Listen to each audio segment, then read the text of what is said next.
Wow. We have got a show this week. Yes, we sure do. I didn't mean to lean forward. My back was hurting, but now I'm way on the mic and I don't want to move. You're literally leaning into it. Maybe that's the theme for this week. We're leaning in to one of the best horror comedies ever made. And joining us is someone who loves this film to their core. I'm going to lean back now. Okay, lean back. You two are about to teach me a lot, I have a feeling. And I'm here for it. I think I've mentioned on the Shaun of the Dead episode that this is my favorite horror comedy. And guess what? We're talking about it the day before Halloween. Oh my gosh. I mean, come on. We have the perfect movie. We have the perfect guest. It's horror kismet. It is horror kismet. Let's do it. Yes. Welcome to another episode of Die Laughing.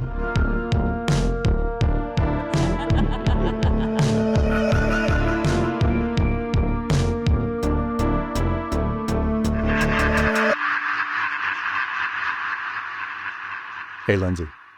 Hey, Bart. You know what tomorrow is? The best day of the year. It's Halloween. No, I'm very excited. I have all the kids in my neighborhood. They come to my house. I keep my door open and I try to get the good candies, right? Actually, I get a lot on Amazon. I know I probably can't say that out loud because they have so many like weird kind of random candies. So I order a lot on Amazon. Anyway, and I usually watch a movie and order pizza, and I usually am just kind of by myself because Jackson's doing something with his friends. So I'm really popular, I think is the moral of the story. What are you doing tomorrow? I don't know yet. It's a new place, a new town. Oh, right. The last few years, it's been piss poor trick-or-treaters. So I'm hoping there'll be more tomorrow night. I'm going to assume there will be. So I've got candy and going to hand that out and probably go see the midnight screening afterwards. And since it's a weekend and that's a rarity for a Halloween on a weekend. But I am still a 12-year-old boy when it comes to Halloween. And I still, on November 1st, go through a little bit of a depression. Yeah. I tend to kind of just like let the kind of roll the dice. And sometimes I'll just watch like whatever is on TV at the time. Because usually it doesn't like super disappoint, you know, like Poltergeist.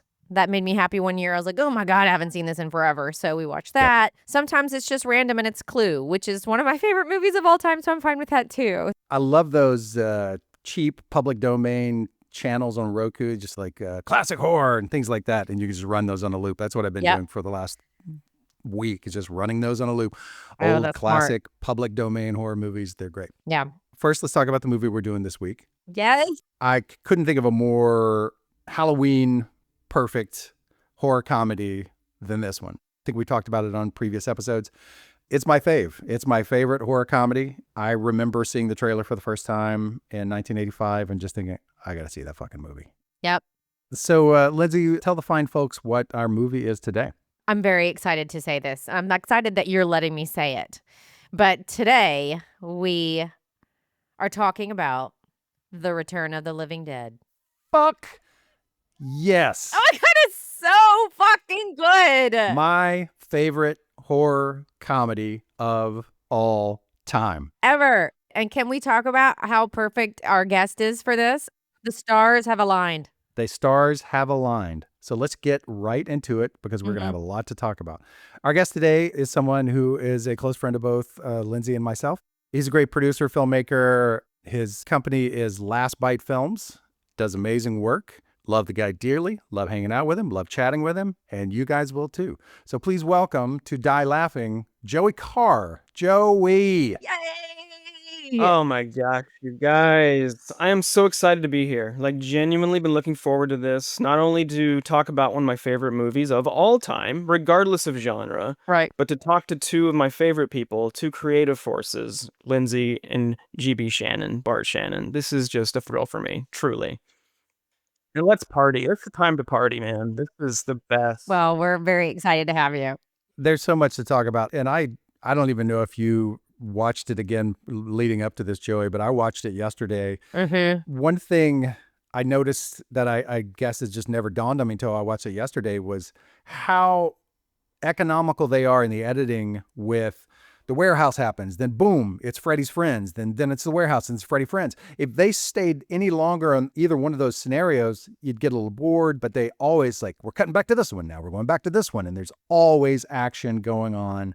So well done. It's so well done. I rewatched it as well a couple days ago, and again, it's a movie I kind of have memorized, but it's never a bad idea to turn that film on. But no, I agree. I noticed that too, because one of the things that I really took from this latest viewing was how many long takes there are. Yeah. And how much they just let you linger in the shot. The movie is not over edited. It's not over, cut. There's a lot of just moments where you're just letting these actors just perform in these wide shots. And I think that helps with the charm. It helps with the lived in kind of grittiness of the film, because there's not a lot of close-ups in the film. There's not a lot of just like, let's really hone in on this character's agency or anything. It's just, all these people are in this together, and we're just going to sit back and we're going to watch how they respond to each other and respond to the situation. And man, it is a blast. It almost feels like a voyeur experience. Yeah.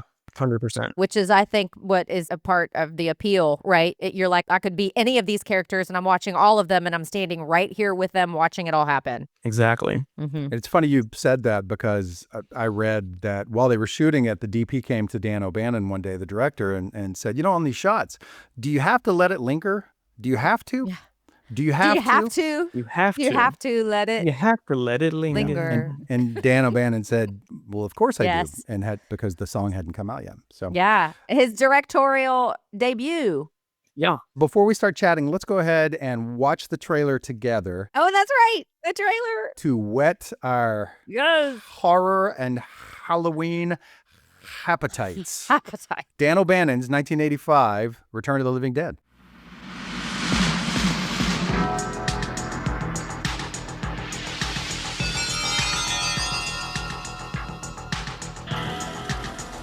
In the dark of the night, something strange is going on.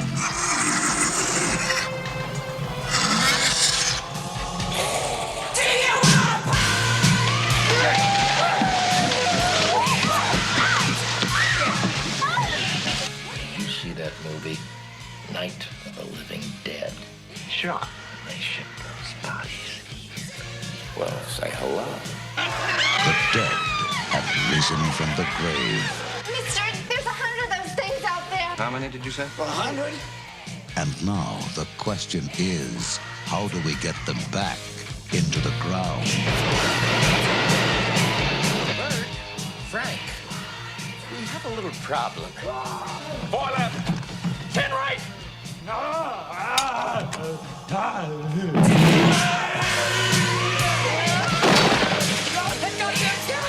It's all over everything, stupid asshole! Watch your tongue, boy, if you like this job! Like this job!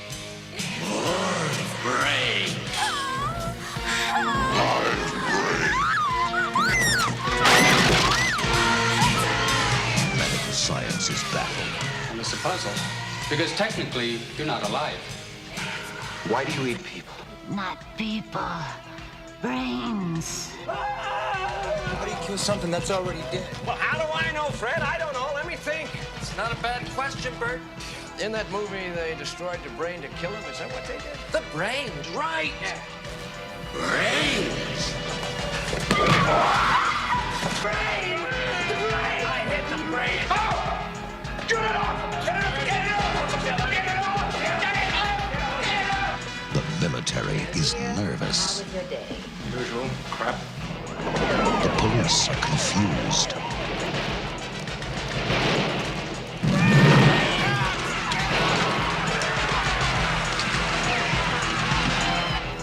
Send more cops. It worked in the movie! Well, it ain't working now. Brain the movie line! It's not a bad question, Bert. It's not a bad question, Bert. It's not a bad question, Bert. The return of the living dead. Holy shit. Great Oh trailer. my God. It's Incredible. it's so perfect. It sets the movie up appropriately, You don't it doesn't tease you into thinking you're getting something you're not. It's very Right. direct, let you know like you're in for a wild ride. It's so brilliant. I remember seeing it in 1985 for the first time, and when Do You Want to Party plays, when the skeleton rises from the grave, I was hooked. I was in. I still remember my first thought. Like, I'm seeing that movie. I'm seeing it. That skeleton with the perfectly non-decomposed eyeballs. The perfect eyeballs. I love all the Brilliant. perfect eyeballs. It's so good. And I mean, the poster's that way too. The poster tells you everything that you need to sort of know about this movie. It's just all so fucking brilliant. But that opening shot of the trailer with the skeleton coming out of the ground and popping his eyes open. I mean, come on. It's so good. That skeleton has a beautiful set of blue peepers. Beautiful. In the movie, also, Tarman has a perfect tongue. Oh, yeah. And the torso zombie has perfect eyes as well. Perfect eyes. Beautiful blonde hair.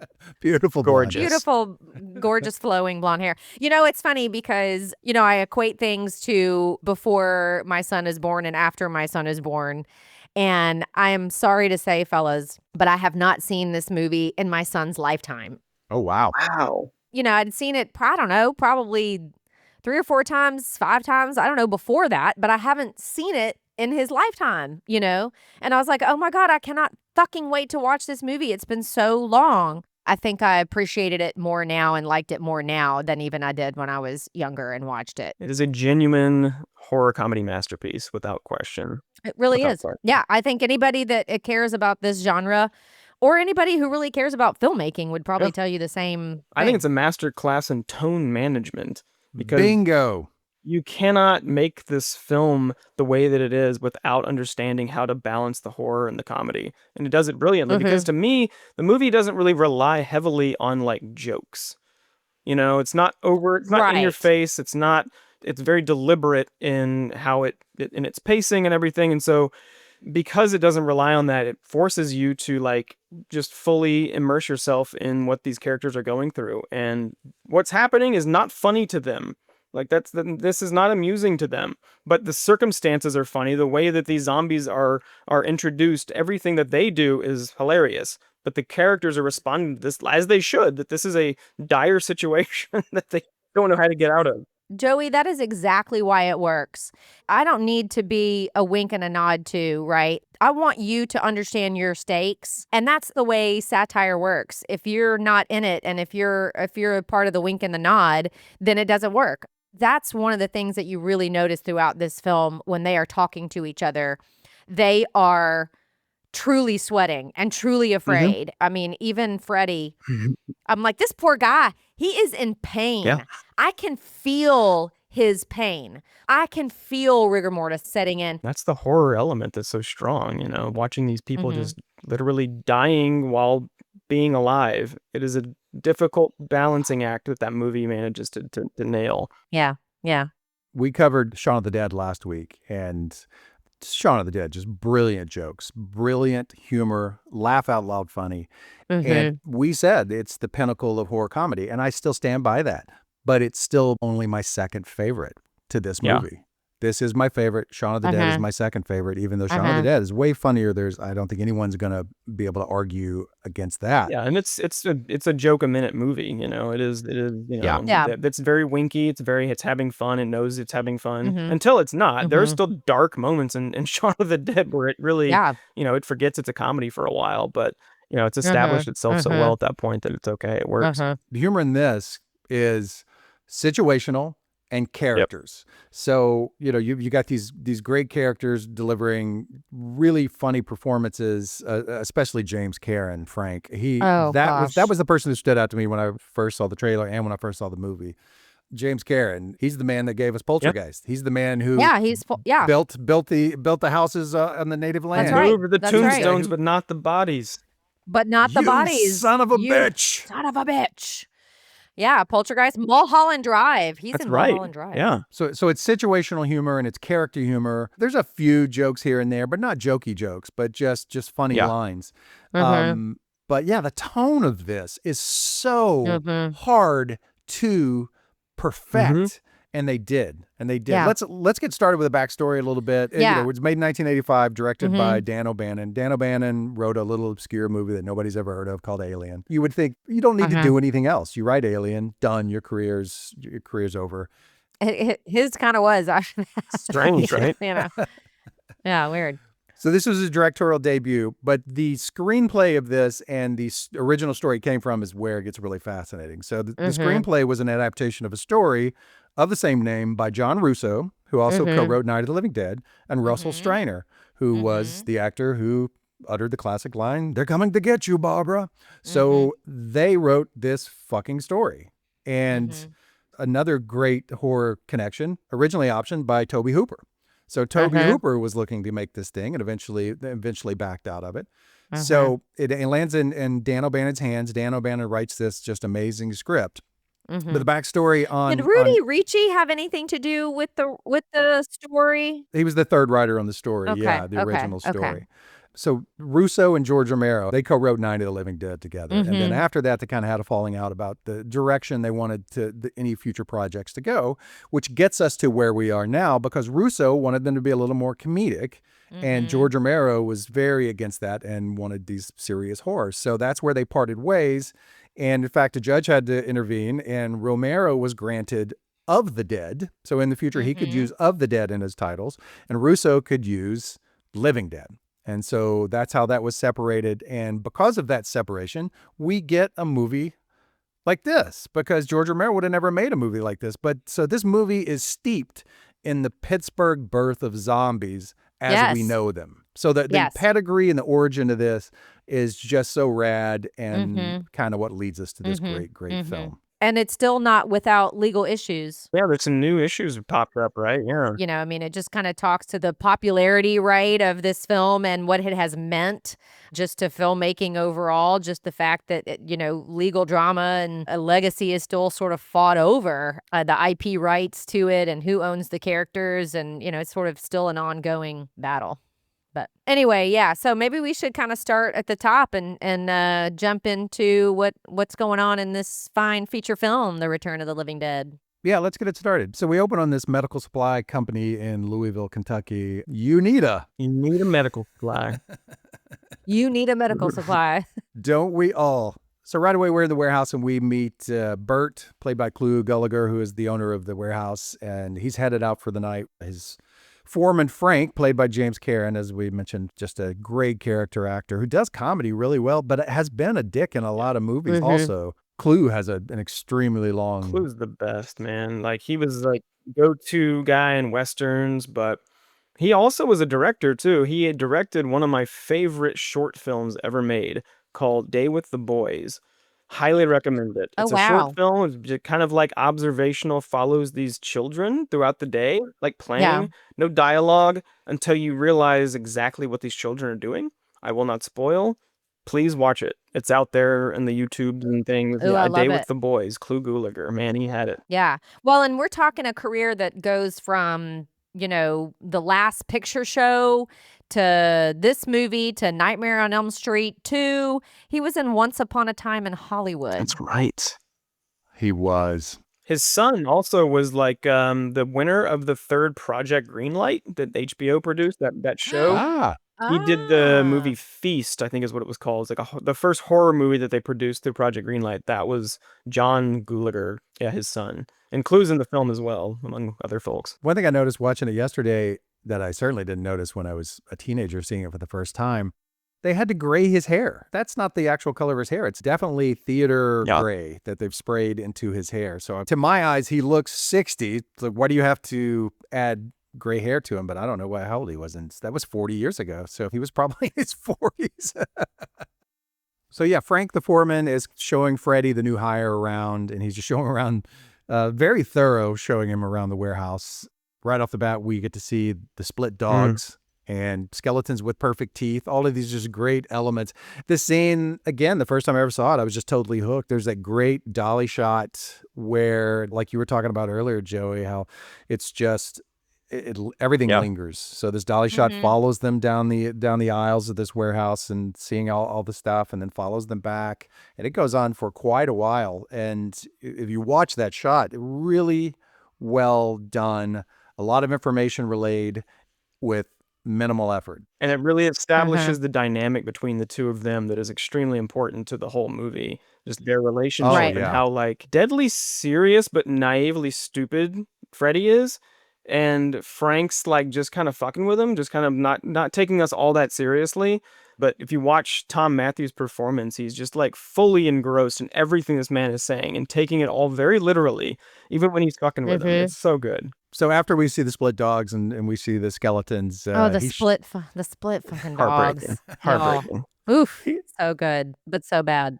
he shows them the cadaver that they have in the freezer. And another one of those, the first time I saw it, it's like, holy shit, it's a yellow cadaver held up by... Yeah, meat hook type things, yeah. Into his head. He's just hanging there. And he's so not fazed by it, just joking around about it the whole time, where just having been around these dead bodies is just his job, and he's clowning around. And then they head to the office to do really gruesome stuff, paperwork.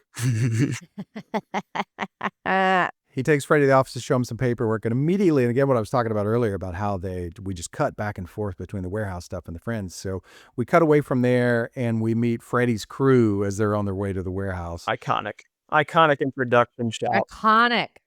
Yes. What a motley gang of punks and rockabillys and preppies. Posers mixed in with the group. It's just beautiful. Yeah. Mm-hmm. Which is what the 80s was. Like Chuck, he kind of dresses like Ducky a little bit. Yep. They're all across the board. Casey, she's sort of an in-betweener. She wears a pretty dress but has punk hair. And great jewelry. Love her jewelry. Totally 80s. We meet Tina, which is Freddy's girlfriend. Yeah. Tina couldn't be preppier. She's got a cute little hairstyle. And I mean, she just looks like she walked straight out of, the most popular girl in every 80s film. And I like that she doesn't fit in with this group at all, but it's clear that she's her and Freddy are getting serious, and maybe that's why he got this job. He finally got a job to kind of maybe he's going to try to settle down a little bit to impress this pretty, normie type girl. And so, and she's trying to blend in with his friends. I'm fully bought in on the dynamic here. Yeah. And Trash. Can we just talk about Trash? I mean, how can we not? Let's save Trash for last. We'll get to Trash. We meet Spider. Mm-hmm. Spider was also in Friday the 13th, The New Beginning. He was also Mo Bitches in Black Dynamite. Well, his most iconic role, truly, though, is Juwanna Man.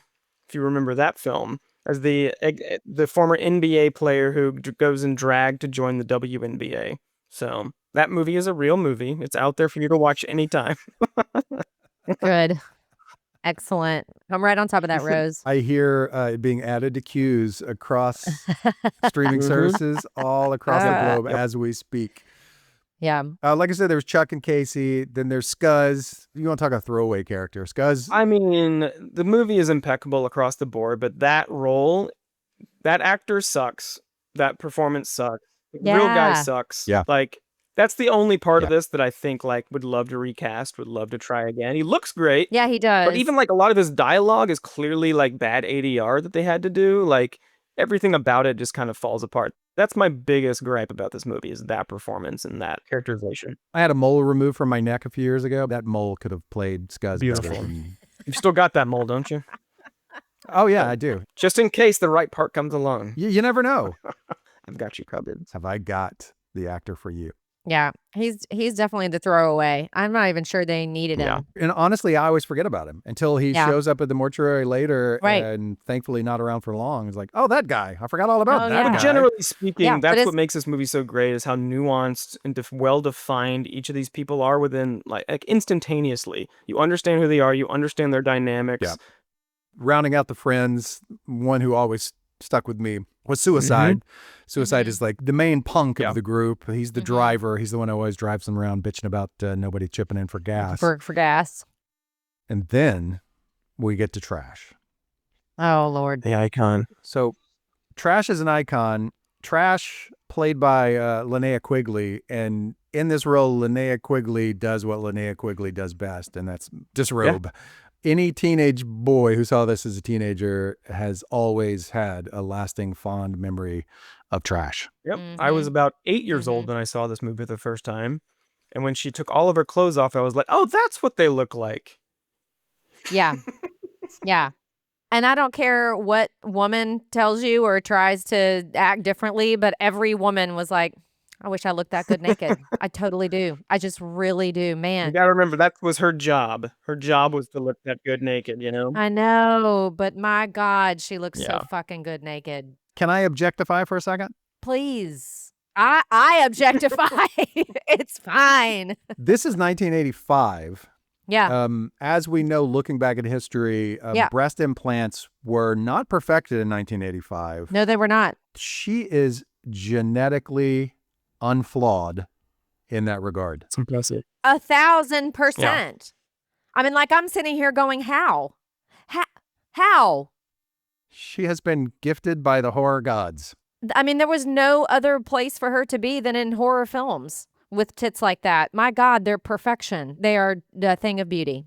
Absolutely. Still out there working at 67, still doing it. She's at the conventions. She owns it, man. She's killer. She's the best. Yeah. Mm-hmm. So we meet that group of Freddie's friends and cut immediately back to the warehouse. And Frank asks Freddie if he's ever seen the movie Night of the Living Dead. They're talking about a zombie movie in a zombie movie. Mm-hmm. Just hits every note. So he says it was based on a true story. Which, by the way, is what you see at the beginning of this film. Yeah, it opens with that. I had to pause it to see when all the shit goes down in this movie and then everything has been set up perfectly, 8 minutes.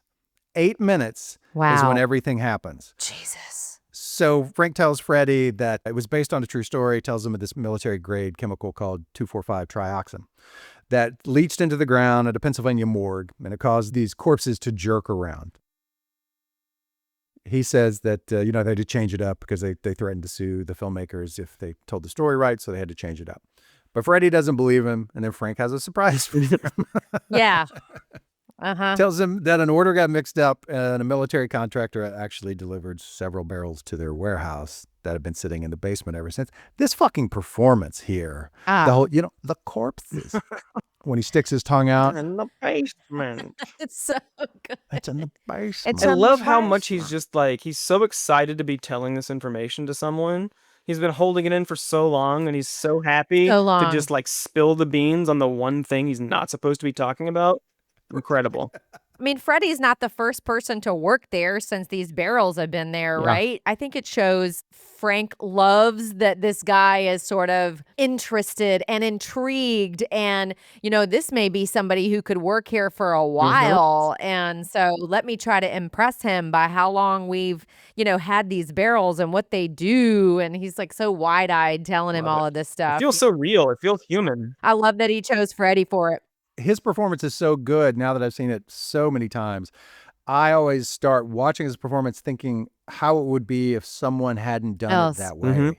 And they hadn't done it with the right humor, and it would have just been meh.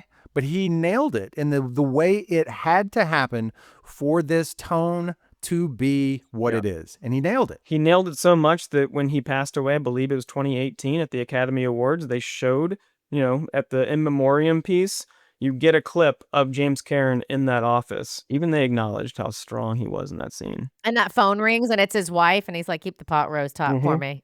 And Freddie jumps out of his fucking skin when that phone rings. God, so good. They build the tension. The phone call happens, probably jump scares an audience. And then he goes right back into this mundane conversation and then hangs up the phone.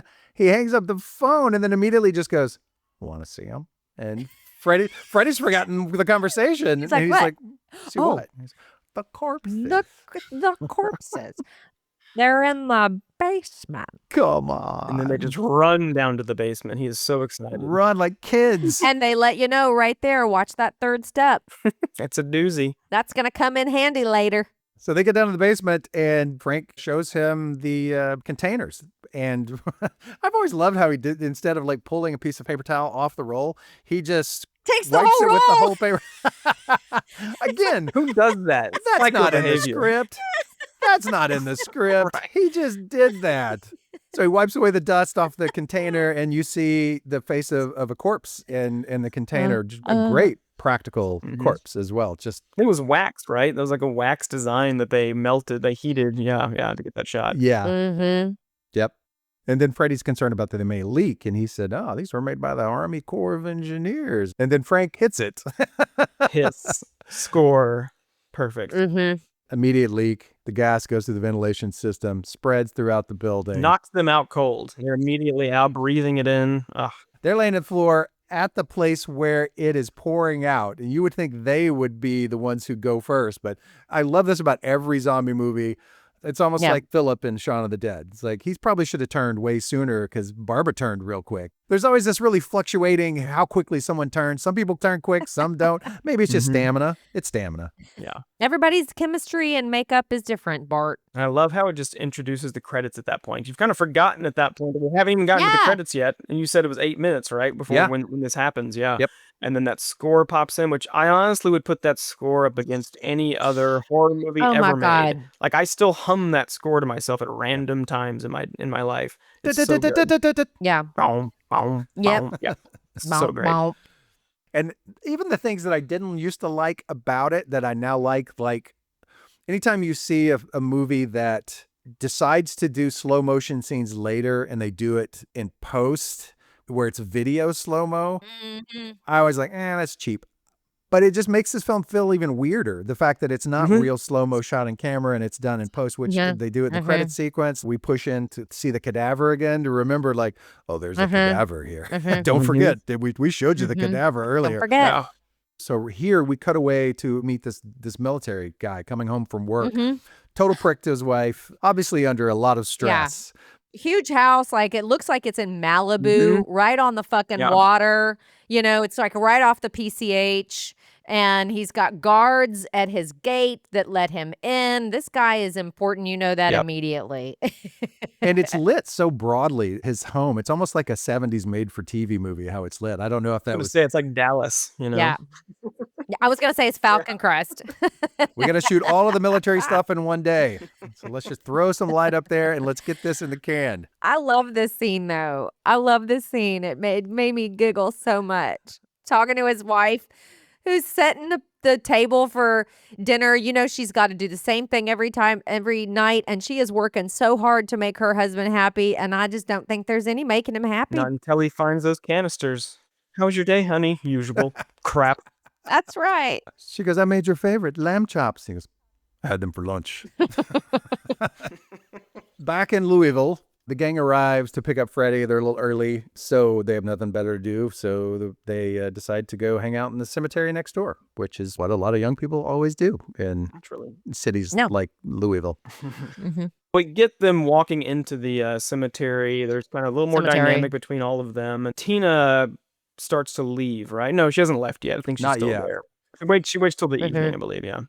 So yeah, back at the warehouse, Frank and Freddie wake up. They discover the barrel's empty, and they stumble upstairs, hacking and coughing. And the immediate assumption is that the corpse melted when it hit the air.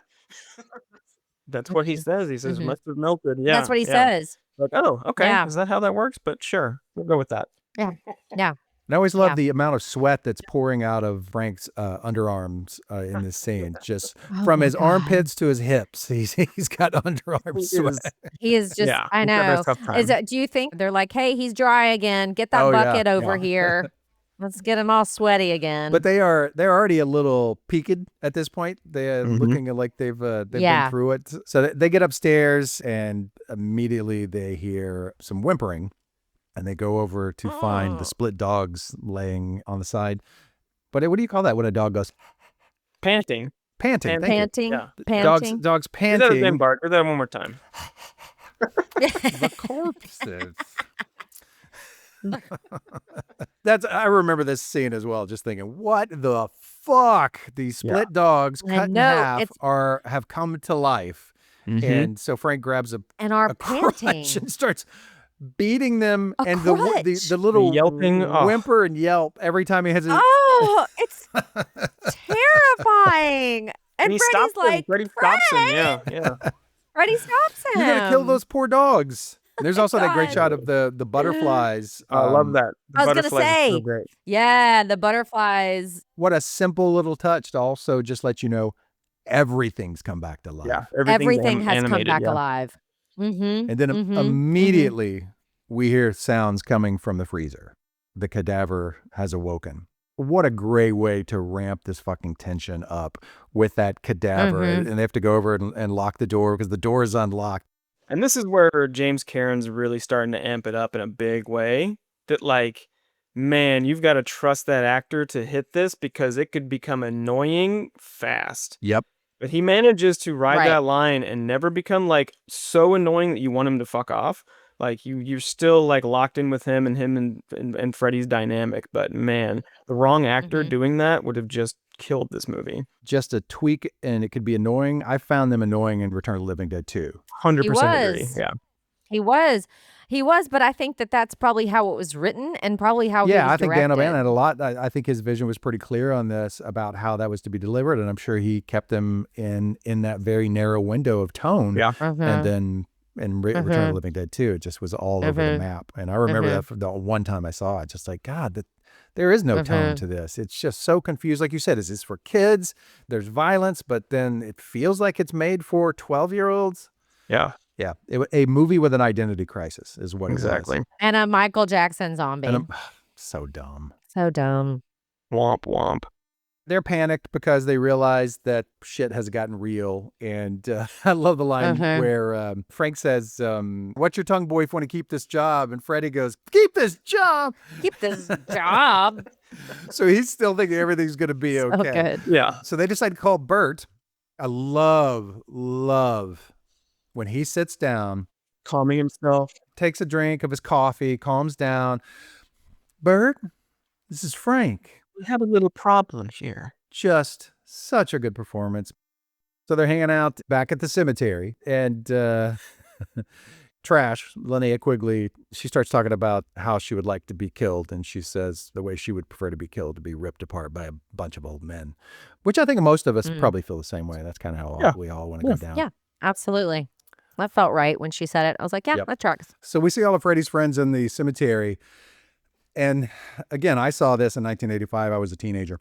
I cannot emphasize the impact of the scene of Trash disrobing on a concrete coffin. She doesn't disrobe. She shreds her clothes off of her body while she's fantasizing about being eaten alive by dirty old men. That's what she's talking about. She's talking about like the way she wants to go by basically being eaten alive by men, right? And she is touching herself. And you're like, yeah, whoa. There's a little bit of dialogue in the background. You hear Chuck say, Trash is taking off her clothes again. Like, this is not the first time. Something triggers with her wherever she is, and she just has a blast. But you're right, Joey. I mean, she doesn't just like, let me just unbutton here and I got a little button here. No, she just rips her fucking clothes off. Her bottoms come off, obviously attached by Velcro. So Trash needs the quickest way to get her pants off all the time. She's constantly in a quick change situation, that Trash. Yeah. But yeah, I mean, and then her bottoms just come off and the only hair she got is up on her head. And there's not even a lot of that. She is just a beautiful specimen of a human. And she starts dancing on top of that. Well, the only thing that they keep on her, which I'm here for, are her leg warmers. So that made me happy. I have showed this movie to many people over the years, various ages, and the consensus response I've noticed from people when it gets to this scene, probably not the same response they would give if they were alone when they were watching it, but this is what I always hear. What the fuck? I've heard that so many times. Yeah. Because it does. It just kind of comes out of fucking nowhere. She literally shreds her clothes off. They have that boombox already. They're playing music. You got the road flares. Giving her own light show. Yeah. They put up fucking road flares. She's just standing on top of that casket and they're just all around her and they're just letting her do her thing. And it's fucking glorious. And that last shot that's behind her of her perfect fucking ass, I'm like, not even a lick of fucking cellulite, you cunt. What is happening? God damn it. This is Linnea Quigley in her 20s at her absolute best. Yep. And later when she's running up the stairs from behind, when we see her ass up the stairs, just like, how often was Linnea Quigley naked on set, just walking around like, Linnea, do you need a blanket? Nope. Okay. Nope. I'm good. I'm good. Staying in character. Yeah, even when they came back up the stairs, she's got some sort of muscle shirt on that's like open on the side. You still see full tit, you know what I mean? And they're just still fucking perfect. God, bitch. I love her. I love this scene so much. I love immediately after when Suicide, she's like just all over Suicide, rubbing all over while he's pouring his heart out. The sensitive Suicide. While she's rubbing his junk. And he's just pouring his heart out. This is not a costume. This is a way of life. And then he just discards her and just, what is wrong with you, man? And he just shoves her away like, Show some respect for the dead. Shoves her away. Exactly. Meanwhile, every person watching that movie is going, "You fucking idiot." he was going through it, man. Suicide was having a tough day. Man, he really was. He was bitching about the gas and I think Suicide's probably our most misunderstood character in this movie. He's a crying on the inside kind of punk, is what he is. He's a sensitive soul. Yeah. and he's probably taken it well advantage of it many, many, many times. And so this Right. is just a time where he's just in his head a little bit, and I'm just trash. I'm not in the mood. Back at the warehouse, Bart shows up, sees the chaos that's going on, and they immediately have to deal with the cadaver. Bart goes over to get the pickaxe. Frank just can't bear it, right? Like Frank is like, I can't deal with this. And I love the tension of even before we get to the pickaxe, but the tension of when they know they've got to let him out of the locker to try to kill him. And the tension of that scene with Frank going, I can't do it. I can't do it. And he's like, well, you better fucking figure it out because you're the one who created this mess. So you're going to have to kill him, you know? And so Freddie, of course, has to be the one to open the locker, right? And with Bert standing in the back at the shelves and just very intensely giving him the code. Bracing himself on the shelf. Yeah. And when the door opens and he leaps out and right at Bert, just right the fuck up. Just a beeline. Straight line, tackles him, and lays on top of him. And That screamy yell he lets out. Yeah. Yeah. it's almost like he doesn't know what to do once he gets Bert on the ground. He just sort of lays there. I'm new to the zombie thing. What happens next? And you're kind of shocked too when he comes out because he's so that color. He's so like bright yellow. I'm like, He's jaundiced, like all the fuck over, you know. you can also see like the costume they're wearing in some of the wide shots between the shelves. It's like a rubbery costume that's there. So yeah, that not the best introduction of the eventual very strong effects in this movie, but yeah. It's just inconsistent. It's just inconsistent. Especially when it gets him. So they get him on the ground. Yeah, they do the axe, right? That doesn't work. He's still screaming with a pickaxe in his head, just kicking his feet like anyone in pain would be doing. And that's when it's like, it's not working. And Frank says, it worked in the movie. And Freddie goes, you mean the movie lied? And that's the moment that the movie really turns for two reasons. You've got, first, it's kind of a middle finger to Night of the Living Dead, right? Yep. Kind of like Russo saying, like, those movies are bullshit. This is the one you need to be listening to, you know? They're lying over there. Don't worry about that. Yeah. But also, like, that's the moment when you realize these people are probably fucked.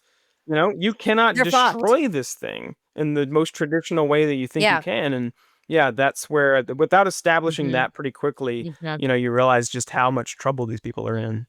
It didn't work. So he's got this pickaxe in his head and he's kicking around. So then Bert goes over and gets a saw and they start sawing his head off. And that zombie, he just makes a mess out of that warehouse. Headlessly running into things left and right. Everything's just falling over and he's just running into it. And after they subdue him and realize that he's not going to die, Clu Gallagher looks across the street and sees that the mortuary's light is still on. And the next scene, God, you don't want to talk about another great performance? I can't. I love him so much. He is so phenomenal in this. And I don't know whose choice this was to give Ernie the mortician, to give him platinum blonde hair. The fact that he's wearing a velour jumpsuit. New Balance jumpsuit.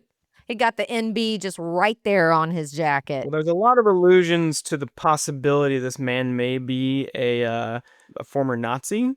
You know, with the music he's listening to, the type of gun that he has. The German he speaks. Exactly. Kaltenbrunner, like I think that's infamous, I guess, Nazi officer. So they clearly still created a very dynamic and interesting and fun character with a rather dark history. Yeah, I think the platinum blonde is because he's in hiding. Yeah, could be. We haven't even said the name of the glorious actor. Man. Don Calfa. What a legend. Don Calfa. Don Calfa. But that's another example of his introduction being that long take, the stuff we talked about earlier, just letting it breathe and just observing this man in his environment. Shoving a tube into the corpse that's on the table. Yep. His gloves are covered in blood. Oh my God. Oh, and his apron. I mean, it just looks like he hasn't washed that thing since he became a mortician and an embalmer. My God. Yeah, that first shot, he's shoving a very long tube into this cadaver's stomach on the table, covered in blood, has his headphones on. And then behind him, Bart comes in while he's working, doesn't hear him because he's got headphones on, and Bert's trying to get his attention. Because everybody knows and remembers how good those headphones were in the 80s. You just couldn't hear a single thing. They were real noise cancellation back then, you know? I mean, my God. They had sink sponges for ear cups. Correct. I just want to say just for 1 second, Weekend at Bernie's, and then I don't have to say anything else, and then I'm done. That's all I wanted to say is Weekend at Bernie's. Okay, and now we can move on. Don Calfa in the house. So yeah, Bart sneaks up behind him, frightens Ernie. Ernie immediately pulls a gun on him. Which again, what's that element number 4 or 5 of weirdness that that Ernie has? They finally found him. Exactly. He's finally busted. So he pulls a gun on him. He offers Bart coffee and walks over, doesn't take his gloves off, but grabs a coffee with those bloody gloves. He's drinking out of his coffee cup with those bloody ass gloves. Oh my God. Just perfect. Just perfect. So Bart tells him he's got a problem, says that, I've known you for years. Can you keep a secret? And then he goes, I got my guys outside. And he's like, oh, Bart. And then Frank and Freddie come in with on a stretcher, all of the body parts chopped up. And he goes, what the hell's in there? And Bart tells Ernie that it's anyone? Rabid weasels. Rabid weasels. Rabid weasels. Also, can we talk about the fact that it's Bert and Ernie? Just brilliant. I mean, just a second. I just want to give that a little weight there. But yeah, rabid weasels. At this point, even someone who has no concept of comedy and didn't even know it was a horror comedy at this point, if you didn't get it when they say it's rabid weasels, then you're never going to get it. Never going to get it. Right. Never going to get it. You're not on the wavelength at this point. You're not going to vibe with this. You're not. You're not going to just be. not. So Bart says, we have a problem with these rabid weasels. We need to dispose of them. He said, I'll take him outside. He pulls out his gun. He's going to go shoot them for him. Take him out of their misery. And he goes, no, well, you got the crematorium. He goes like, Bart, that's inhumane. Well, no, that's cruel. That's inhumane. I love that he acknowledges the cruelty of that. Like, that is next level, like just burning animals alive. Oh, my God. So at that point, Ernie is not going to help, so they have to come clean, and they open one of the bags up, and it's the severed arm of the cadaver. And immediately, the arm gets to Ernie and grabs hold of his ankle. Get it off. Get it off. Staggers back, rips his bitchin' velour jumpsuit, rips the leg. Come on. I know. Damn it. Not the velour. You know how rare those things are to find these days? Well, they're making a comeback. I like to think Ernie Kaltenbrunner had a little bit to do with the comeback of the velour suit. Yep. He did. He sure did. So he's horrified. Fashion icon Don Calfa. I always love the scene too when he takes the just the scissors. Yeah, And he cuts off the. I'm like, oh. That's another moment that just like we're just living in it. We're gonna let this guy process what's going on. Let him clean himself up a little bit. Yep, before he makes his decision. He cuts the leg off of his velour suit, and then he's got to try to figure out what to do. He doesn't say a line of dialogue. Just keeps cutting. Slaps his knees. Let's go take care of your problem. Yep. And so immediately we cut to the crematorium, and they burn those bags up. We see that all of the smoke goes up into the clouds. The trioxin goes into the clouds, starts to rain. Rain comes down, goes into the soil of the cemetery. We got troubles a-brewing. Trouble right here in River City. So they do that, but then their focus shifts to the deteriorating health of Frank and Freddie. And they lay there completely out of sorts on the couch, and they decide to call an ambulance. And right after that, we go to Tina. Tina's long walk. That's an important walk because it takes its time, but it really shows you the geography of where the cemetery is, where the mortuary is, where the medical supply warehouse is, how close they are in proximity while being far enough to be scary when running from what's about to happen. Indeed. As Tina walks over to the warehouse, we've established it's July 3rd. The character Chuck is obviously on cocaine, the actor. Sweating bullets. This whole fucking movie. I saw it in 4K at the 40th anniversary last year. In 4K, those beads are dripping off his nose. He's so sweaty. Yeah, Tina. She's cold. Freezing, like any woman. Always chilled. Walking in the July heat. Always chilly. John Philbin, he's still around. You know, he was one of the 4 ex-presidents in Point Break. Yep. He's like a surfing dude. He's been in a lot of surfing movies and stuff. He's great. Yeah. Yeah, he's been in a ton of stuff. So yeah, Tina gets back to the warehouse to pick up Freddie, only to find that the warehouse is in disarray. And she walks down to the basement, goes past the broken step, and gets to the basement where we get our first appearance of Tarman, who's been hiding in the basement the whole time. He wasn't melted in the canister. He just escaped from the canister. And now he's like really big. Tarman is a big gamble in this movie because it's the first talking zombie moment, and it shows this movie is having fun. So like that side of the movie is having fun, these zombies are, while these characters are having the ultimate nightmare of existence. Yeah. Tarman is the best, right? And it's a gamble that absolutely paid off, becomes totally memorable, emblematic of the entire film's style. Like man, I love Tarman. I can't get enough of him. I mean, just the way that his head kind of like moves and he looks over and like his clothes hanging off of him in strips, but they're black. And I mean, he's the coolest looking fucking zombie ever. Skin melting off of him. That actor, Alan Trotman. Yeah, he brought so much to that. Yeah. Because I always assumed that the actor was someone with like a spinal problem. But no, he just really contorted his spine in that really cool way. But yeah, like you said, this is the first time we hear a zombie speak. Tarman says brains. And so now these aren't your grandparents' zombies. These are something totally different. And then she hides in this storage closet. And now we see that not only can they talk, but they can operate machinery. He hooks a chain to the door and starts cranking. It to try to pull the door off the hinges to get to her.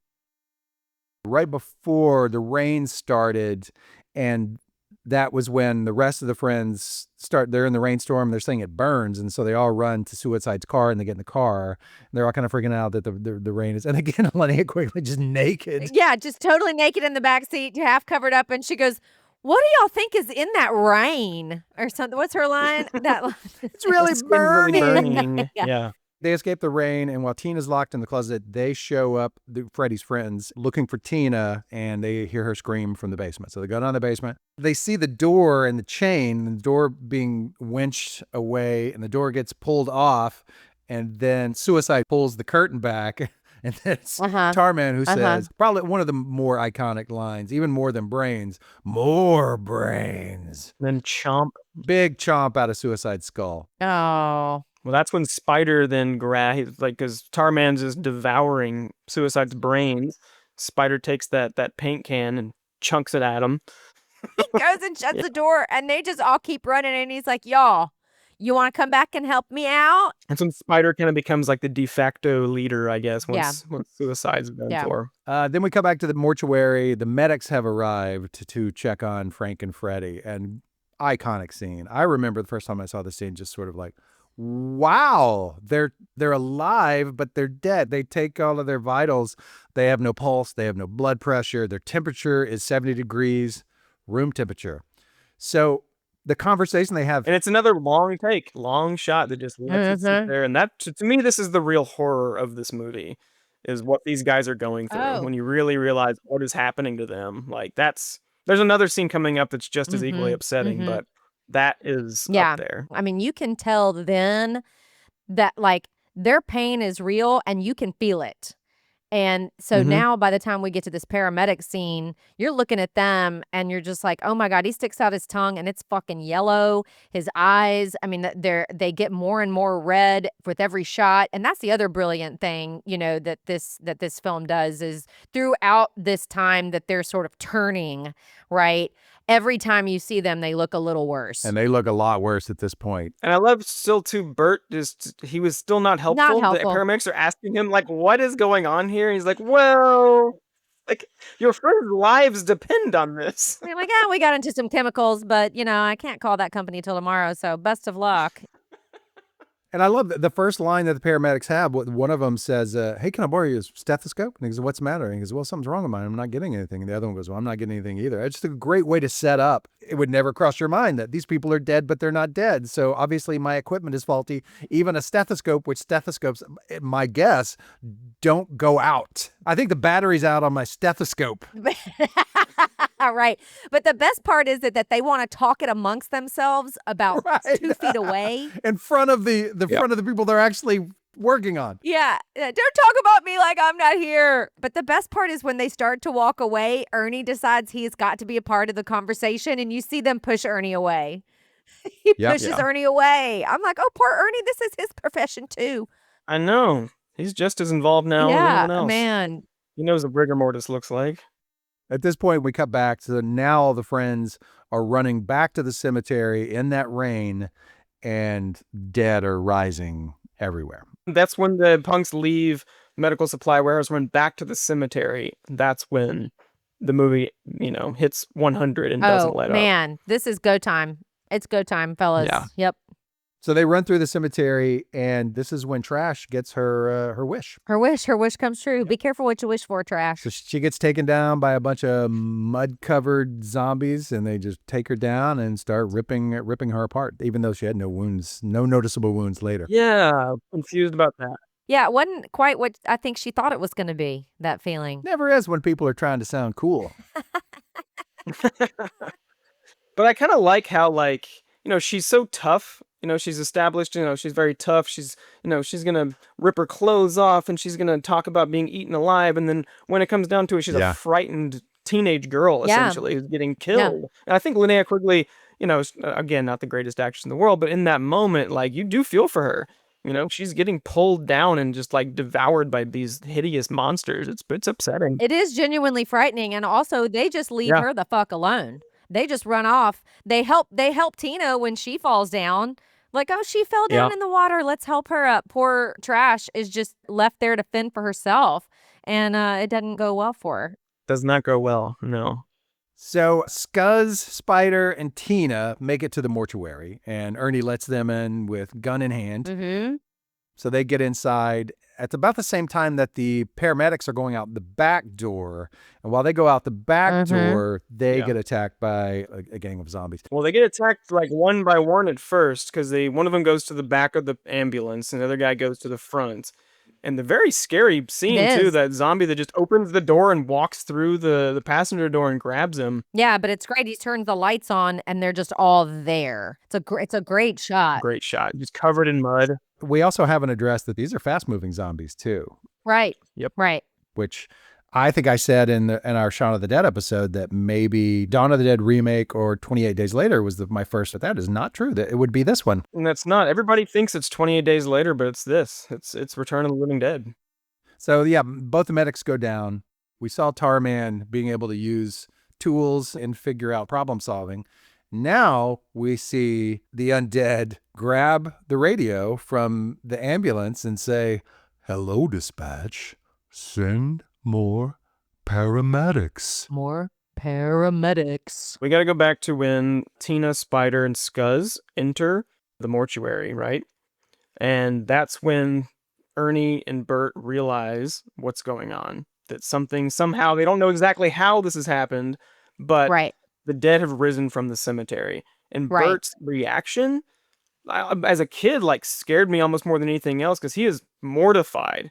He's just like, shit. And he turns around, he's shaking. He is white knuckles. And then Ernie with the classic line immediately after, Bert, I think things are getting out of hand. Yeah, no shit, buddy. Yeah. Thank you, Captain Obvious. Yeah. And at this point, Bert still takes zero responsibility. How did this happen? How is this happening? They're coming out of the graves. Can't have anything to do with what we just did. Right. It's completely unrelated. But honestly, though, it would be hard to put 2 and 2 together when you haven't realized that they release this, this trioxin, 2,4,5 trioxin. He doesn't understand that quite yet. I do understand his sort of not really getting it. But he can't be so thick to understand that they have to be connected. We clearly unleashed something here. And his refusal to just take any accountability for it. Yeah. Chuck and Casey have made it back to the medical supply warehouse.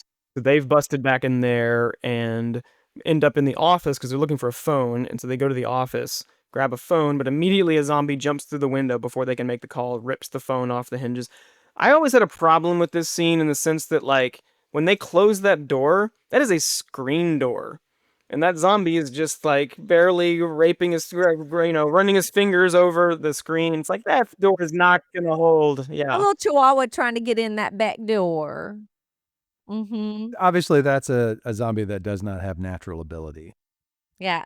He was one of the older zombies. I think it's here or maybe a few minutes later where Casey says to Chuck, Chuck, I never liked you, but would you hold me tight? And no shock to anyone, he's sweating goddamn bullets.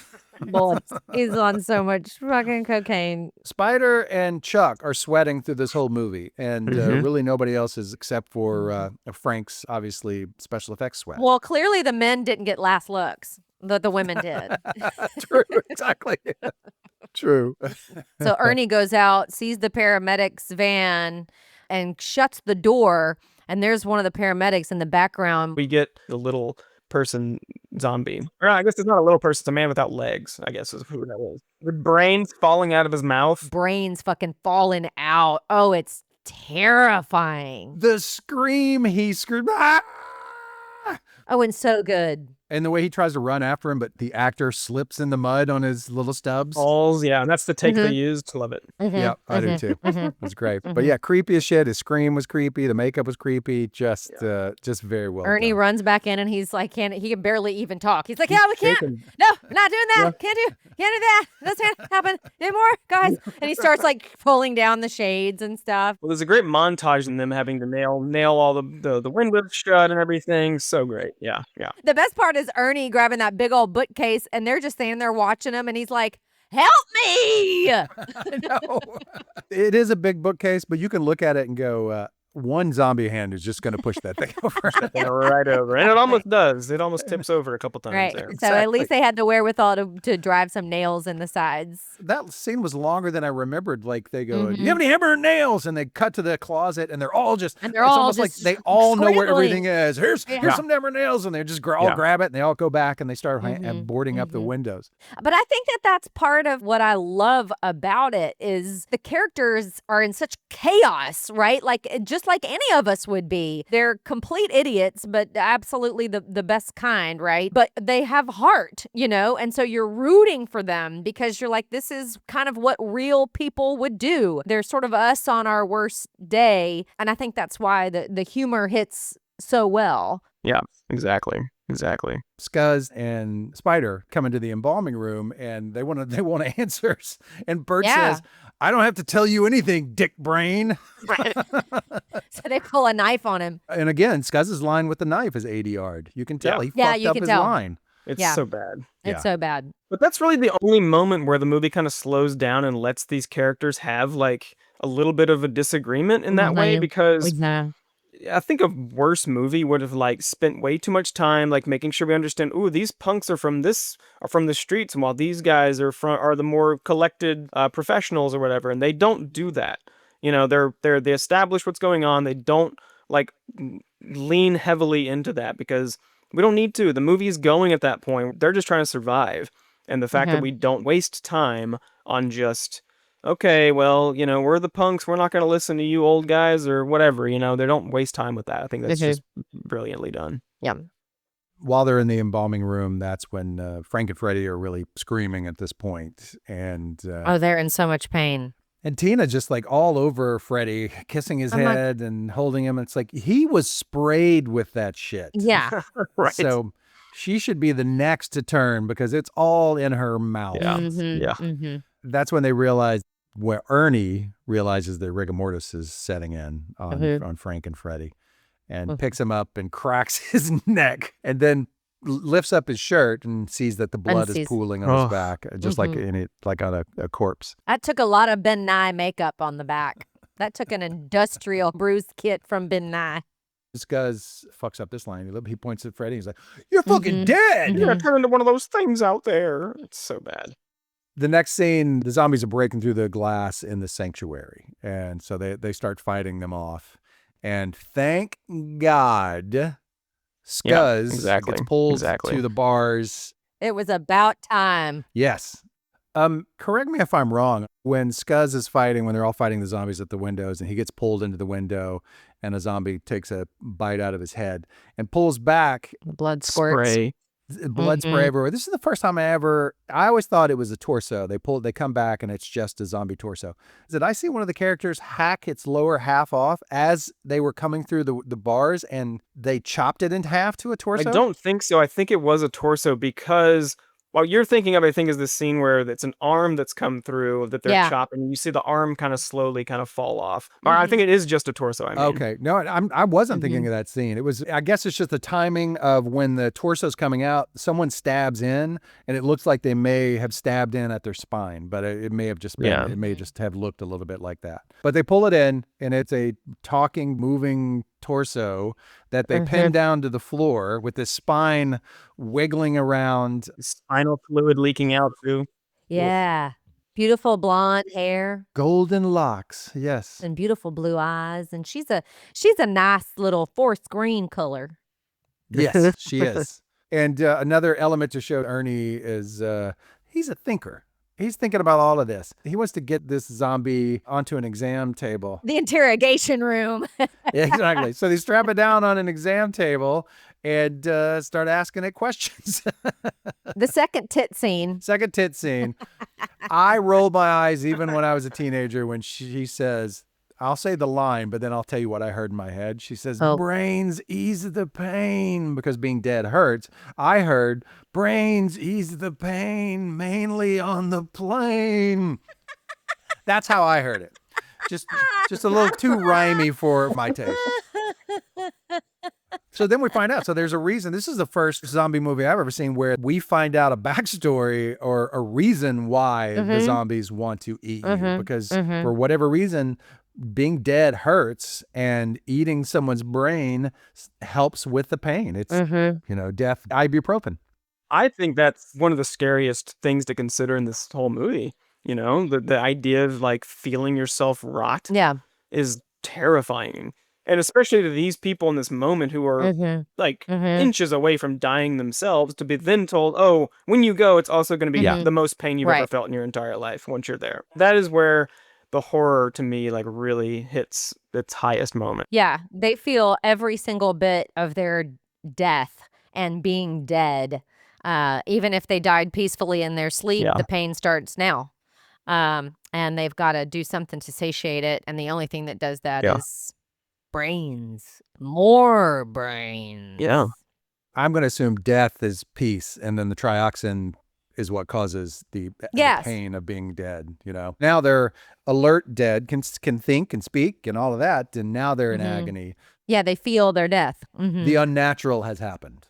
You live through a fucking painful life. You think finally you get to a point where you can rest, and now just when you thought you were out, they pull you back in. Right. This is when they realize like Frank and Freddie are going to turn. So then they decide to take them to the sanctuary and leave them. And Tina says, I'm not leaving Freddie. I don't want to leave Freddie. I'm staying in here. And so Clu Gallagher says, well, we're going to lock you in here. And he's like, I don't care. So they lock him inside. Yeah. Freddie's doing a lot of wailing and talking. But god damn, Frank, man. He's in such pain, just rolling there, foaming at the mouth. He is going through some shit. Yeah, he's about gone at that point, right? Like he's cooked. Yeah. Not quite yet.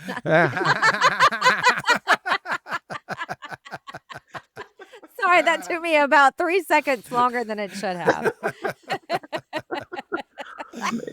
Joey Carr. Yes, please. Oh my God.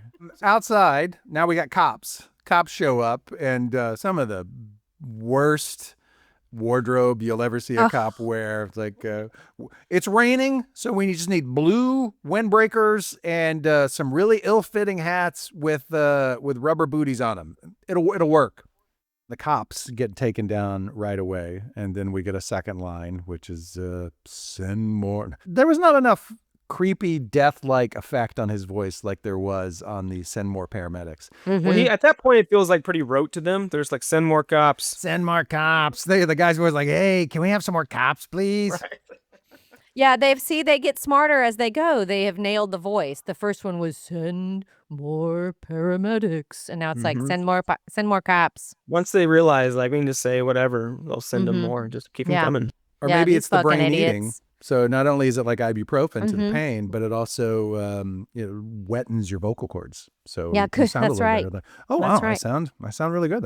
Maybe that's what RFK Jr. needs to do. Just eat a little brain and go, oh goddamn, now I sound Ah, that normal. one. Yeah, let's not give him that idea. Okay. Exactly. Speaking of, is that do we think that that's like a real thing? Were they using like calf brains? Well, apparently they paid the zombie actors extra if they were willing to eat the actual calf brain on camera. And supposedly Dan O'Bannon did it first to show them that it's safe to do or whatever. Back in the sanctuary. We got to go back for a second, though. That's the moment we also get a better shot of Linnea Quigley as the mutated zombie that she is. That's right. Yeah. We get a couple of those. Right. You're right. Yeah. Before that, we get to see her still doing the Linnea Quigley sexy walk, even as the undead. Oh my God. Come on, girl. And she gets a long walk. There's the man with the shopping cart that somehow has been unaffected by all of Some this. the whole homeless time. guy. You know what he is? He's Tom Waits from The Dead Don't Die. Yes, he is. That's Just hang out in the exactly what woods he is. and the zombies won't touch you. Yeah.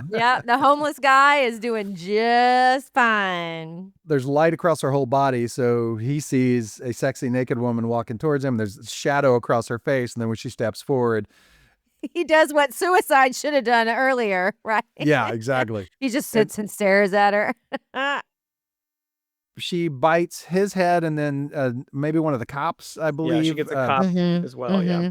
What about the decision making was there? You had beautiful Linnea Quigley, and they turned her into this horrendous ghoul that no other zombie looks at all like that. It's a completely different, unique makeup that they chose for her. My theory is that she was still so goddamn sexy, naked as just a zombie, that they were like, no one's scared by this. She's just still too hot. Gonna add an additional jump scare when you actually see what her face looks like. Yeah. Right. Which then it looks like one of the vampires from Vamp at that point. She doesn't really look like a zombie at all. She looks more like a demon. And again, like we said, her body is just still in perfectly intact, but now seafoam green. You know what I mean? But yeah, not a bite out of her. Just still gorgeous from the neck down. Yeah, why would you want to deface that beautiful body with a bite or two? No. She's like a snake. She just regenerates if they bite her. She just returns to her perfect, self. Yeah. So I assume that she turns into a zombie because of the rain. But suicide in the basement, he gets bitten in the brain, but he doesn't become a zombie. Neither does Scuzz, I guess, because they're not affected by... We don't have any, do we? Do any people turn from being bitten? I don't think so. I think it's just because... I guess it's just because of the rain is why she becomes a zombie after that. Yeah. So that's really the only trope of other zombie films that doesn't happen in this movie. Right. The bite doesn't turn you. Yeah, exactly. But yeah, I thought about that yesterday too. It's like, nobody turns from a bite. It's all from the chemical itself. Right. Yeah. Back in the sanctuary, Freddy passes, first of all. Freddy's talking to Tina, and then his eyes roll back in his head, and he dies, and then he wakes up, and then he attacks her. And then she starts screaming. So just a throwaway line back in the mortuary, Ernie says, we can use acid, and then pulls out this jar of acid and is like, well, it's not enough. And he's like, it's very powerful. And then when they hear Tina screaming, they go to the sanctuary, and Freddy's coming towards the door, and Ernie just throws the whole thing into his face. The whole thing. It's like, well, why did you even have the scene about using it and how important it was to use it? And then you just wasted it all on Freddy. Wasted all just in his face, yeah. And all it did was just burn Freddy's eyes. That's all it did. It's like, wow, how powerful is that? Slowed him down for the time being, at least. Slowed him down for the time being. So when they open the doors of the sanctuary, I think it's Bart who knocks Freddy back on his back. Tina comes out, and then while they're struggling with Freddy throwing the acid, all of that, Frank, the sneaky snake that Frank is, just tiptoes right between them, almost like beep, beep, beep, with his hands up in the air, and escapes the room. They don't even worry about Frank, and he gets out. Yeah, and his instinct is to not kill them. And then he had the mental awareness, like he's not turned into the zombie, but he suddenly has like control of himself to like get out of the room and go do what he's about to do. Very strange. Yeah, he somehow is able to keep it all together. Even Yeah. I guess he's still turned, or maybe we're going to assume he's still on the cusp of turning. Yeah. But either way, yeah, it's his experience is definitely different than Freddy's. Here's another great scene in the sanctuary. Spider starts kind of freaking out, and so Ernie has to slap him, not once, but twice. Give him 2 hands, yeah. Each cheek gets some love. And Spider just takes it. So now their new plan is to get the cop car and get out of town with the cop car. So that's the plan. But during all of that's going down with Freddy, Ernie breaks his ankle. Moving the pew in front of the door, I think, right? Right. Yeah. That shot of his ankle breaking, though, is the one moment where, like, the wide shot lingering, holding on the wide Doesn't work. kind of fails because nothing happens to him. Yeah. Like, you can watch his leg. He sets the pew down, and suddenly, oh! But And he's in great pain. right. Yeah. Yep. Yeah. Again, great acting when they're trying to get out to the car, and Bert checks on him, and he goes, "How's your ankle?" And he goes, "Well, it's broke." And then the next shot when he has it up, it's swollen. It's a big fat broken ankle. Yeah, so he can't walk. But yeah, so it happens so quickly and without really getting to see what did it, other than he just steps wrong. Which I guess sometimes you just step wrong. It happens to the Grizzlies players a lot. It does happen. Like, enough. Bert and Spider make a run for it out to the cop car, and They're swinging their weapons, fighting their way through the zombies. yeah, zombies are all over them, and they realize they're not going to be able to get Tina and Ernie. So they take off. Zombies attacking them everywhere. They get back to the warehouse and crash right into the warehouse. Car sets on fire, ignites. Yeah. Back at the sanctuary, we see Frank. He's decided what he wants to do to himself instead of becoming the undead. Oh my God. He takes his wedding ring off, kisses it. Yeah. So heartbreaking. Yeah. Yeah. He takes his wedding ring off, and the song choice for this, it's Burn the Flame by Rocky Erickson. And I had never heard Rocky Erickson in my life until I saw this movie. And to this day, I am a hardcore Rocky Erickson fan because of this movie. Got to meet Rocky Erickson, which as much as you can meet Rocky Erickson, you're standing next to him. I don't think he knew you were there. Yeah. So just this movie, so many impacts on me. But Rocky Erickson, that song, it is on my Halloween playlist right now. I will listen to it tonight. I will listen to it tomorrow. Just the whole soundtrack is just great. Great 80s tracks, great 70s tracks, and just a creepy song. So yeah, Frank crawls inside of the crematorium, pushes the buttons, turns the flames on. You can tell it's burning his hands as he climbs in. He's screaming, and then he closes the door and burns himself alive. Again, one of the top 5 memorable scenes of this movie, because you just never see a character in a zombie movie do something like that. And whether he's a zombie at this point and he has the wherewithal to do it, or he knows he's about to turn, I don't know which is creepier, but they're both very sad. I think he's just upset that he didn't get that pot roast. You know, that was his favorite meal. Call back. Thanks, everybody. We'll be here all night. We'll be here all week, guys. So we're back at the warehouse, and then Bert, Spider find Casey and Chuck, and they're trying to find a usable phone. Bert says there's one in the basement, and they're like, "Don't go down in the basement, man. There's a fucking creature down there. You don't want to do that." Meanwhile, I'm like, please go down to the basement. I want to see Tarman again. Please. Tarman needed his own spinoff. Everybody knows that. Yes. Yep. A situational comedy. Tarman comes home from work. "Hi, honey. How was your day at work?" "More brains." "Well, that's good, right?" Laughter. Or he turns into the general, same crap. Crap. Working in the meat department of his local grocery store. Tarman. Bert grabs a baseball bat. Tarman comes upstairs, right? Yeah, he's upstairs. He opens the door. Tarman lumbered up those stairs even with the bad step. Yep.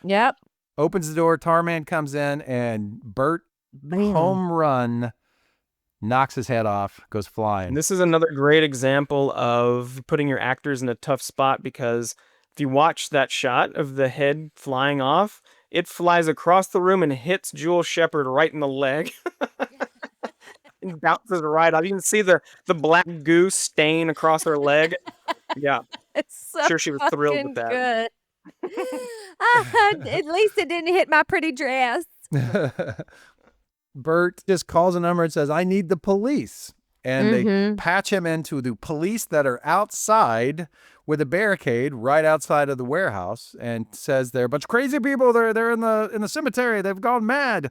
As he's talking to him on the phone, he goes, I can't hear you for all this noise, which it's a weird cut because the noise is all in the distance. When we're in the next shot, they're like way down the road, and it's like, it's not that noisy yet. They're not, maybe when they're about 50, when they're 50 not there yards yet. closer, it's going to be noisy. But so we see them all running, and then cops start firing on them, and they're zombies, so they're not going to die. And they breach the barricade, and the cops are toast. And Bert hears all this on the phone. And I love what like that. What's going on? He just hands the phone. He just so they hands can hear the phone over. screaming. So they're gonna know what like scream. Oh, the screaming means the cops are not coming. The cops are not coming. That's what screaming. So the cops aren't going to be any help. So Bert sees the phone number on the side of one of the canisters, which, by the way, it's a 1-800 number. I'm curious to see if should give it a call. We should give it a call right now on the podcast. Let's do it. I think it's the Empire Today number. 800-588-2300. Seriously, does anyone have the movie close, or can you pull it up? It's the phone number to Darrow Chemical Company canisters, 1-800-454-8000. Okay, here we go. Oh, I'm gonna put it on speaker. Let's see what we got here. I thought it was a 555 number. 1-800 454 8000. 8000. All right. This call may be recorded for quality assurance. We have a special promotion today for select callers. Hello and Who are we talking to? congratulations. Just for calling today, we're offering you a free medical alert device. You know, it's the little life-saving button you can wear on your neck in case of an emergency. These devices are often very extensive. So press 1 now to take advantage of this special offer and enjoy the peace of mind that comes with 24/7 support. Don't wait. Press 1 now or remain on the line for additional options. Again, press 1 now to claim your free device or remain on the line for additional options. These things are expensive. Push 1. I want additional options. I want to speak to a. Jessica on a recorded line. Can you hear me okay? Hi, Jessica. Can you hear me? Great. So, with our promotion today, you actually have the opportunity to... Hi, Jessica. Can I speak to a real representative? Is Colonel Glover there? Button you wear around your neck that you press in case of an emergency or even a fall. Now, when you're participating in our monitoring program, you actually can get your... Hi, Jessica. Jessica. So, Oh, well. He is locked in. Yep, she was locked in. That's amazing. Wow. That number is live. It's you need a medical supply. It really is. Wow. Oh my God. That was amazing. So he calls that number to order his medical device. No, he contacts the colonel from earlier in the movie, and the colonel and his wife were asleep in bed. Colonel gets the call, pops up from bed, and starts asking. He's like, "And where are you located?" Louisville, Kentucky. I see. Keep saying I see. I see. And he's a lefty, taking all those notes. And his wife never asks, like, "What's going on?" But she's in the background like this. But you can tell if she were to, he would go, "Shut up, woman!" 1,000%. She is Closing her robe around her neck, just I know. tense. Yeah. So the colonel gets the call that he's been waiting for years. Probably his career has never recovered from until these Easter eggs get located. This has been like a decade at least, right? That these canisters have been missing, and this man has just been like going through it. 2 decades. If been a we are to long believe time. they inspired Night of the Living Dead in 1968, so then we're talking 20 years this man has been living, waiting on this phone call. And so boom, he gets his phone call. He's probably going to eat some lamb chops in celebration later in the day. Gets the phone call and then employs the standard protocol. So calls in the numbers, the coordinates, and an eager young military person takes those numbers down, and the control station locks in Louisville, Kentucky, and sends what I can only assume is stop motion, the warhead going into the chamber, right? It's a little clicky. It is. But, It's clicky. Yeah. but really impressive. So they fire the missile, headed for Louisville, and they will cut back to the basement. Bart says, wait. Wait. You hear that? You hear that? You hear that? And it's the whistle. Yep. There goes Louisville. Can we talk about Colonel Glover's setup in his office for just 5 Please. seconds? Please, Oh sure. my God. I am obsessed with all of those levers and his little printer printing out where they are. Dot matrix.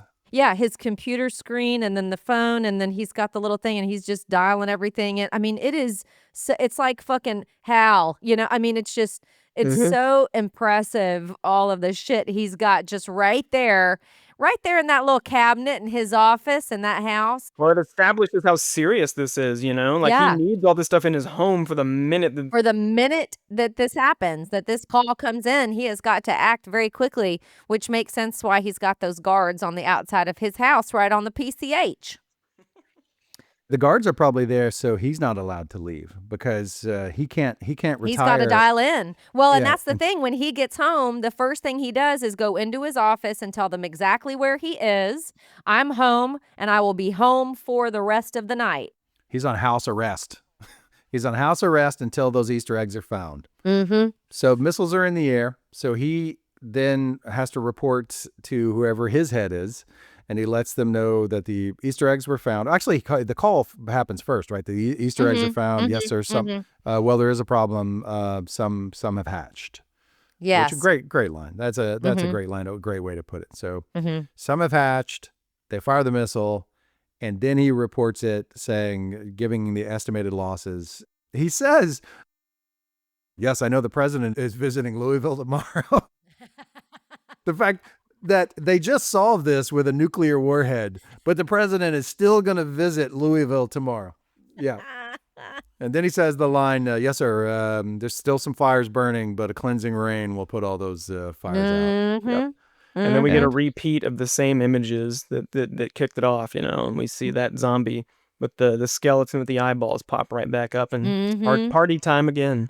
Which I have no fucking problem with that shot being used twice. Oh, none. Well, I think the point of that is just like it's literally repeating itself. So you're going to see the same images again. And talk of repeating itself, name a movie, I'm sure that happened in maybe the 70s, but name another movie that with the end credits shows highlights of the movie you just watched. Oh my God. Underneath the credits. I love it too. God, it's it's in so case you good. just forgot all the funny bits and the cool bits from this movie, here they are again. Remind you as you're walking out the door. Yeah. Yep.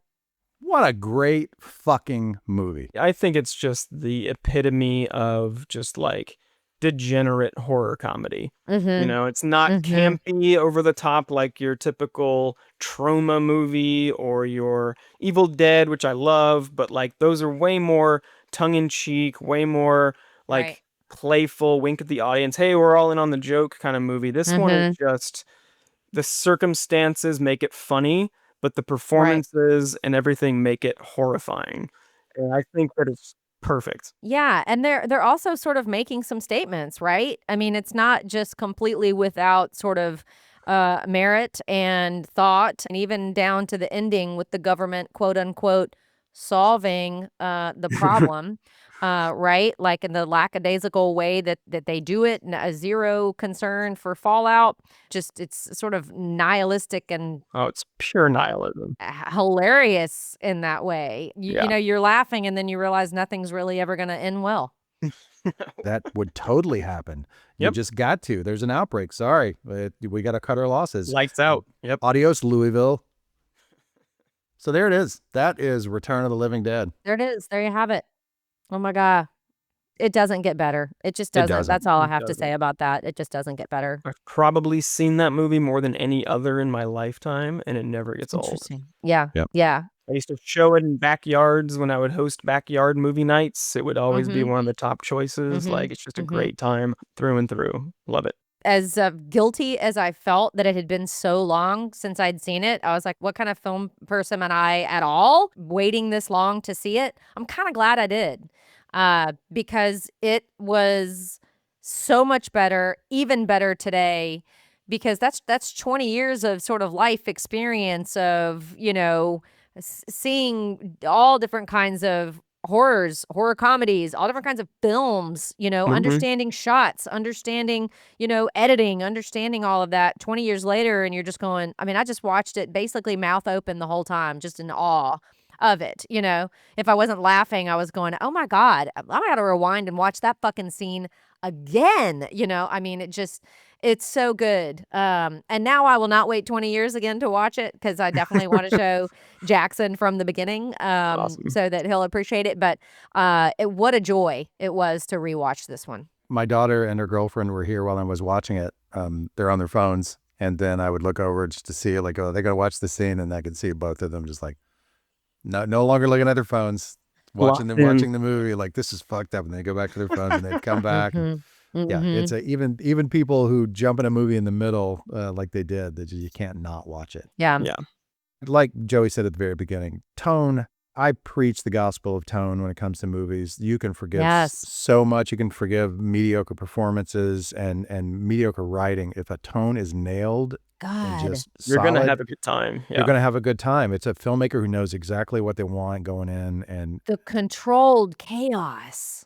So it's tightly choreographed. We gotta talk about why Dan O'Bannon never really got more chances. I mean, I think he was kind of an ornery, like, disagreeable guy. Yeah. And Return of the Living Dead was successful enough that you'd think he would have given. He directed like one more movie called like The Resurrection or something. I've never seen it, but haven't either. It didn't have any sort of like indention on culture in any way. So I wonder why he never got more opportunities. I think really must have just been he was just a disagreeable guy. Maybe. I mean, but he knew everybody in the fucking business. You know what I mean? Like, he and John Carpenter went to college together. Yeah. And I think there was a lot of bitterness I remember reading a book years ago called Shock Value that kind of talks about him a lot. And it seemed like there was a lot of bitterness from him about the success of, being part of Dark Star, John Carpenter's career sales, writing Alien, Ridley Scott's career sales. And he's kind of consistently left behind a little bit. And so I think there's just a lot of bitterness there. And then, sometimes people just don't get the opportunities they deserve. But he really knocked it out of the park with this movie. He did. And I think, his name will always be synonymous with Alien, and even the Alien series on Hulu. It's right there. Original screenplay, original idea was Dan O'Bannon. It's his. Yep. It will never be taken away from him. And for mainstream film fans, that's what he'll be remembered for. But man, in my heart, it is this movie. Mm-hmm. Yeah. Someone who had such control of tone, man, if they could have done 3 or 4 movies similar to this, wow, what a library that would have been. Yeah. Joey, at this point, we usually just ask some questions to fill in any spaces that we maybe missed. Joey, I don't know if you want to maybe go first for us here, but on a scale from sort of straight up horror to full on comedy, where does this one land for you? Does it ever feel like sort of too goofy to be really scary, or too gross to be super funny, or what is that balance that makes this movie work so well? I've never been more insulted by a question. Sorry, I apologize. This movie is a 10 across the board in every facet. Understood. I mean, truly, like, you do not. The movie is a masterpiece of horror comedy across the board. It is horrifying. It is hilarious. And again, I find this movie to be like it's the perfect movie to introduce someone and find out what their sensibilities are. And you can really kind of gauge, where you're going to click with people and where you're not. And I have had so much fun showing this movie to people over the years and seeing their reaction, and just it's very hard to watch this movie and not have a great time. Yeah. Do you ever unfriend people for not liking it? Or you're like, well, I was going to date this person, but that's no longer going to happen because they didn't appreciate No, but I do remember I showed this in a backyard in an old house that I lived in, right? And there was a group of people there, some, mix of, guys and girls, whatever, everybody's hanging out. And we're watching the movie, and this one young lady, would not stop talking to the point of like just being so. It's like it was cool, like you want to like just hang out and not watch the movie, go inside or go over here, right? But she was like right in front of the screen, just would not stop talking. And I finally had to like be like, this is not cool, like this is the outdoor movie night, like we're watching the movie. And she was just like, well, this movie's stupid anyway. Done. Yeah, never saw her again. I have no idea who she was. Don't care. Wish her nothing but the worst. And that was the last time I spoke to my mother. Exactly. So Joey, would you say that this lands flatly in the middle? It's 50% comedy, 50% horror. I guess so. Yeah, I guess you would have to say that. I mean, I guess I still more often think of it as a horror movie first than a comedy. Okay. But the comedy obviously works incredibly well. But yeah, I would, if we need to break it down into percentages that way, sure, 50-50 is great. I mean, maybe 55-45. Let's do that. We can do that. For We lean can a do little more that. into the horror than the comedy. Yeah. Because the ending of that movie is not really funny in the same. Well, I guess Right. it's darkly funny in the sense that like we're about to repeat this because of moronic government involvement. But this dropping a bomb on a city, pretty nihilistic and upsetting. Yeah, absolutely. What say Yeah. you, Bart, Shannon? I'll go a little more horror because it's a great horror movie. Mm-hmm. It's just a great horror movie. And the comedy is just such a refreshing bonus. So because there's so many cool horror parts of this. So I'd say 65-35. Because even though it's not jokey, the tone of the humor stays throughout the entire film. Yeah. The situations are farcical. The fact that Tar Man's got a big red tongue that he slurps when he has the thought of brains. Those type of things are just, and then the characters are so entertaining. Ernie is so weird and entertaining. Frank is so weird and entertaining. So the comedy is there. I can see people watching it and going, this is a horror film. I didn't laugh. I'd say 95-5. And I'd call those people losers, is what I would call those people. Not in a Trump way, but just in a real Losers. Yeah, to their core, will never succeed at being a successful human. Well, human. So I'd say 65-35, just because the comedy is peppered throughout. It never ends. It never stops. Like the end is dark, but it's still kind of like, that's part of it. Like, that's what they do. They nuke us all. Most realistic part of the whole damn movie. Yeah. So I'd say 65-35. Yeah, I mean, I have to sit squarely on that 50-50 fence, because every time I'm thinking, gosh, no, this is so much more of a comedy, something happens and you're like, when you really think about, you're like, wow, that's genuinely terrifying. Yeah. And so I just kind of go back and forth with this one. So it's just, there's no way, to say it. I think the percentages kind of blur together in the best way. It's scary because it's funny, and it's funny because it's terrifying. Like it just, to me, it's just kind of 50-50. 50-50. No. That's good. All right. So who may want to go first on this one? Whoever wants to. This one we kind of think about a little bit more. But if you were trying to get this movie greenlit, or just trying to convince a friend to watch it, what would your elevator pitch be? It's so hard because like this, you could almost say anything about how brilliant this movie is, but it's a redefinition of the zombie genre. Like at that time, zombie movies were not really in vogue. I mean, Romero was doing his thing, and of course there were like Italian horror directors making their stuff. But at the time it was fully redefined the zombie genre in a way that made it accessible to mainstream audiences because of how it blends the comedy and the horror in a way that I don't know. This is so hard. I mean, I don't know, Bart, what do you got? I like the redefined part. I think it's short and sweet. A dark zombie comedy redefining what zombies are, made by some of the people who redefined what zombies are 20 years before. So it's or I guess they defined what zombies were, really. Yeah, before that it was Haitian zombies. It was people stumbling around with a curse.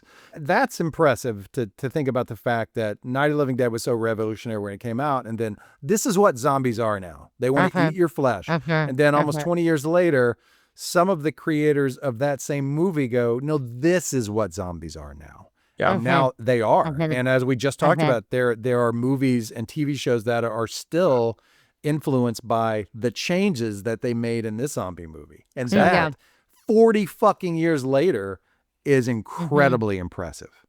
Yeah.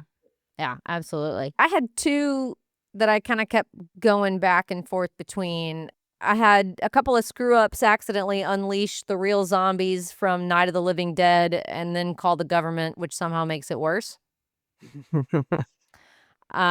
Somehow. And yeah. And then I had, what if punk rock met nuclear annihilation and nobody had a plan? There you go. Well, you notice none of us mentioned Dan O'Bannon and his connection to Alien, which would get most people hooked. Like, did you like Alien? Mhm. Of course you did. Well, this is the guy that wrote Alien. This is his directorial debut. And he wrote the script. That's pretty much all you would have to say. It really is. Yeah. Probably, yeah. But I mean, I think you're going to be setting people up for a different experience, though, than what they're actually. Yeah, that's true. Yeah. You know, so you've got to really make sure you lean into like this is a satire. This is comedy. You know, this is gross. You know, this is a gnarly little movie. But yeah. You could just say this is the movie that defined basically how zombie movies are made today. Do you want to watch it? So I think I know the answer to this one, but let's put a little twist on it just to kind of make you tell us a little bit more. So would you recommend this movie to everyone or only a certain kind of fan? What is the right audience for Return of the Living Dead? I know that you both will always recommend somebody watching it, right? But would you temper that based on the person that you're talking to? I would recommend it 99% of the time to just about anyone, even children, because I saw it at a young age. I saw it when I was 8 years old and immediately knew this was going to be with me the rest of my life. I would maybe not recommend I have a question about that, though. Yeah. I mean, sorry, I don't mean to cut you off because it was so different back then, the nudity in films, right? That was where people saw nudity. Oh, yeah. Whereas now, you know, you watch a college football game and it cuts to a film trailer and half of the women in that trailer are in bikinis or are in negligees or, you know what I mean, or in lingerie. It's a different world now where, you know, women are much more objectified. So Joey Carr's 8-year-old eyes seeing trash in that scene probably feels different to an 8-year-old today seeing that. I think that may be true. Well, yeah, I mean, you had to really go out of your way back then to see anything like that. Like now, you know, unless your parents have parental lock on all your devices, like any kid can see whatever they want at any time. So the impact wouldn't still be there in the same way, for sure. Sorry, but you would recommend it pretty much to 99.9%. I think I wouldn't recommend this movie to anyone that's recently lost someone or is very old themselves because of the way the movie treats dying and the idea of dying being such a painful experience. But beyond that, I would recommend this to pretty much anyone. I think it just is so much fun to watch, and you can't have a bad time with this film. If you do, you're the problem. Yeah. Right. Yeah. I agree. Yeah. I would absolutely recommend it. I mean, you know, and I'm the same way to pretty much anybody. I think anybody who loves movies and the type of movies that color a little bit outside the lines, right? Like horror fans, horror comedy fans, yeah, but just anybody who appreciates, you know, dark comedy or smart chaos or great filmmaking, I think this is essential viewing. I think it's not just a zombie movie. I think it's a fucking masterclass in filmmaking in every sense of the word. Well, I think especially why I would recommend it to just about anyone, you know, is I think that the gore is never, some people obviously are more sensitive to that than others, but I don't think the gore is ever so much that it would turn someone off to the point of being upset by it. Like, I think it rides the line, but I don't think it's so gnarly that it's gonna like. Yeah, really there are a couple of brain deep moments or a couple of blood splatter moments that are like, oh, you know, but other than that, look it's away not for a moment. It's not gratuitous. You're absolutely right. You know, and I would like to suggest that Bart Shannon go as Tarman tomorrow for Halloween. That's a big costume to pull together in 24 hours. That's a tough one. And also, I don't have any contacts right now. Nobody wants to see a tar man in glasses. Oh yeah, you're Well, right. we wouldn't be able to see those big beautiful eyes. You be Tarman and I'll be your suicide. How about that? I'll be Tina. There's a song in there somewhere. All right, you Bart, you would recommend it? I'm guessing. Yeah, I would recommend this to anybody. And like I have a mentor kid. I say kid, he's over 18 now, but he was a teenager. He was 15 when I started mentoring him. Huge horror fan, diehard horror fan, and more towards the gory end of horror. I recommended this to him 2 weeks ago, knowing it's not in his lane because it's. It probably looks like us watching or me watching a film from the 50s, and how archaic it looks. But I told him, I said, look, this is a great comedy horror. Watch this movie. And then anybody else I'd recommend too. And I would say, if you don't like this, then you're a dumb twat. Pretty much. Yeah. Pretty much. Yeah. Yeah. Would you like to date? Oh, I don't know. Do you like The Return of the Living Dead? No. Then get the fuck out of my face. Depends. Are you a dumb twat or are you a dumb not? twat or are you not? Well, we know that no dumb twats are listening to this podcast. So That's we're in true. good shape. That's true. Yeah. Oh man, that's true. All right. Well, that's all I got. That's all I got for questions, guys. That was just as much fun as I thought it would be. Oh my gosh. Had a blast. Thank you. Oh my God, that was amazing. Joey, thanks for watching this with us and talking about it. This was a blast, you guys. By the way, what have you got going on here in Memphis that you want the folks to know about? Well, I would say right now the main thing is doing a variety of film projects, my team at Last Bite Films. We have a website, lastbitefilms.com, if anyone's curious about the documentary work that we're producing. Maybe one day I'll be able to convince my team to make a horror film. And Bart, that's something we need to be talking about at some point too.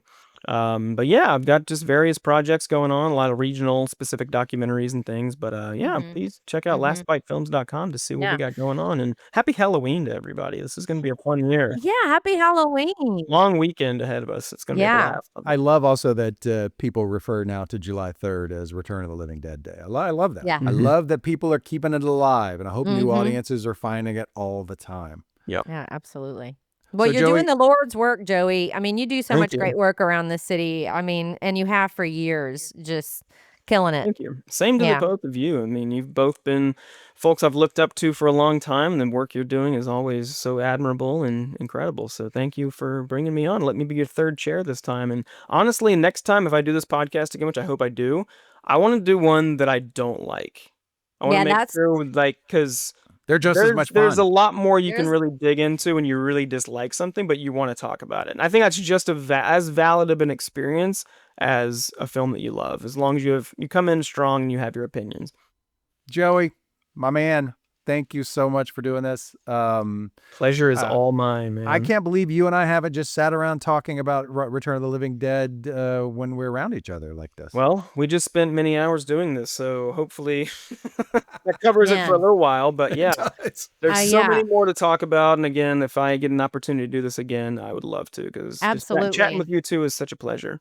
Absolutely. I mean, there is absolutely nobody better that we should have watched this movie with and had on this episode is you, Joey Carr. I mean, I learned so much from you two today just listening. It's been awesome. Man, I'm so honored. I think it's a rarity that we've had someone on where it's one of their favorite movies. Yeah. And has watched it as many times as you have. In fact, I usually give people 3 options. I was of a just gonna movie. say maybe this could be our third. I think you know what I'm about to say. Yeah. So I always give people 3 options, and they pick the one they want to see, except for you, because I knew.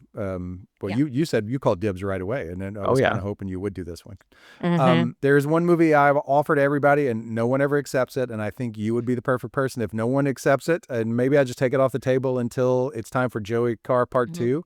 And no is an okay answer, but Texas Chainsaw Massacre 2. Oh my God, I love that movie. I do too. have the 4K Blu-ray, man. That's a brilliant movie. Vinegar Syndrome put out last year, or 2 years ago. well, maybe we'll save that one for you, Joey. Please, We may anytime. have to. Nobody else will fucking watch it with us. No kidding. What a bunch of clowns. Yeah, right. Joey Carr, such a pleasure. Pleasure's all mine, you guys. Thank you so much. What an honor. Thank you. Thank you, Joey. We love you so much. Enjoy your Halloween. You too. Happy Halloween. Happy Have fun Halloween. tomorrow. Long weekend. Thank you, brother. Thanks, y'all. Joey. Bye. Bye.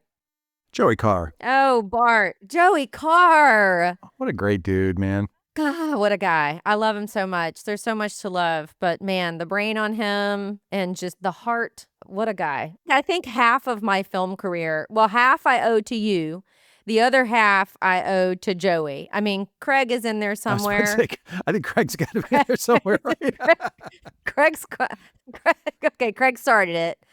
You picked up where he left off, and Joey Carr is constantly, saying, hey, call Lindsey. I'm like the Mikey of the Memphis film community. I'll eat anything, I mean, just call Lindsey. She'll do it. And he's right. I always will. I love it. So thanks to him, I'm half of the movies I've done. I know he loves this movie so much. And sometimes I felt like I just needed to shut the fuck up because I wanted to hear what he had to say. He's man. Yeah. Right. Like, he's like, no, you missed at minute 54, He just knows so much about it. Yeah, that was a lot of fun. Man, we got to have him back. We have to. I think we will. I'm going to take Texas Chainsaw Massacre 2 off the table and just hold it for a while, since he immediately said he loves the film. Yeah. But he did say he would like to talk about a film he didn't like. Right. Well, so that means we've got to have him on 3 times. Oh, darn.